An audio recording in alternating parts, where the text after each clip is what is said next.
नमस्कार.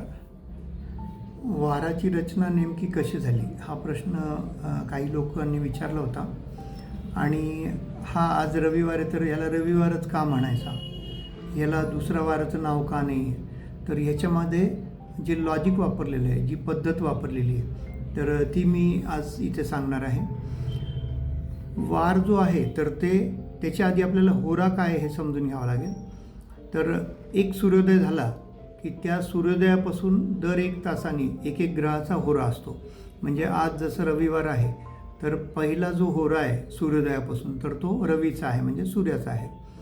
तर त्या क्रमानुसार म्हणजे नंतर एक वार सोडून द्यायचा, उलटं जायचं, शनिवार सोडून द्यायचा, मग दुसरा होरा आहे तो शुक्राचा आहे. शुक्राचा एक क्रम सोडून दिला त्याच्या आधीचा, म्हणजे तो गुरुवार, म्हणजे तिसरा जो होरा आहे तो बुधाचा येईल. तर ही रचना नेमकी अशीच का आहे, तर त्यामागे एक लॉजिक आहे, आमंदात शीघ्रपर्यंत. त्याचा अर्थ असा आहे की मंदगती ग्रहापासून शीघ्रगती ग्रहापर्यंत जो क्रम आहे ग्रहांचा त्यानुसार होऱ्याची रचना केलेली आहे.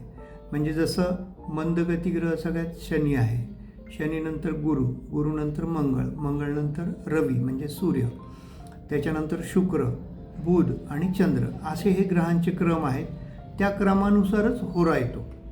आणि सूर्योदयापासून दर 1 तासाने आपण जर 24 होरे असे मोजले तर 25वा जो होरा येतो तर ते पुढच्या वाराचा येतो. म्हणजे रवीपासून जर तुम्ही मोजले तर 24 होरे झाल्यानंतर बरोबर 25वा होरा ह्या चंद्राचा येतो. म्हणून उद्याचा जो आहे तर तो सोमवार असणार आहे.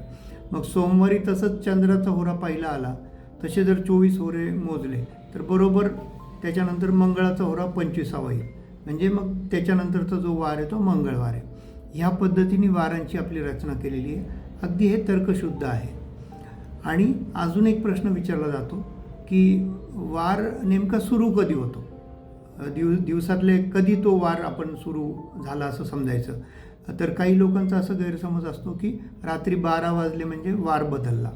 तर तो इंग्रजी कॅलेंडरनुसार बदलतो, त्याबद्दल काही दुमत नाही. पण आपली भारतीय कालगणना जी आहे तर त्याच्यानुसार तो वार बदलत नाही रात्री 12 वाजता, तर तो बदलतो सूर्योदयापासून. एक सूर्योदय झाला की तो वार बदलला, तो दुसऱ्या सूर्योदयापर्यंत तोच वार असतो. म्हणजे उदाहरणार्थ समजा एखाद्याला सोमवार हा उपवास आहे, तर रविवारी रात्री 12 वाजता सोमवार नाही लागत, त्याला असं वाटतं की आता सोमवार लागला, आता मी काही खाऊ शकणार नाही. तसा प्रसंग येतो कधी कधी, प्रवासात असतो आपण किंवा काही कामानिमित्त लोकांच्या शिफ्ट असतात तर त्यांचं जेवण होत नाही.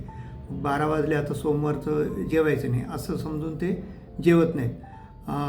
पण तसं नाही आहे, ते दुसऱ्या दिवशी तो सूर्योदयाला वार सुरू होणार आहे. त्याच्यामुळं असा प्रसंग आला तर रात्री 12 नंतर ते जेवण करू शकतात.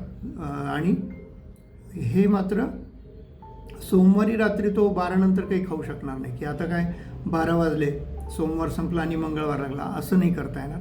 तर त्याला दुसऱ्या दिवशी सूर्योदयापर्यंत तो सोमवारचा उपवास पाळावा लागेल. तर हे झालं आपलं भारतीय कालगणना. पण जी इस्लामिक कालगणना आहे त्याच्यात अगदी विरुद्ध आहे. तर तो सूर्यास्तापासून वार सुरू झाला असं समजतात आणि एका सूर्यास्तापासून दुसऱ्या सूर्यास्तापर्यंत तो वार समजला जातो. तर ही माहिती आपल्याला होती का आणि आपण इतक्या दिवस कसं समजत होतात, तर ह्याबद्दल आपण कॉमेंटमध्ये अवश्य कळवावं. हा व्हिडिओ बघितल्याबद्दल धन्यवाद.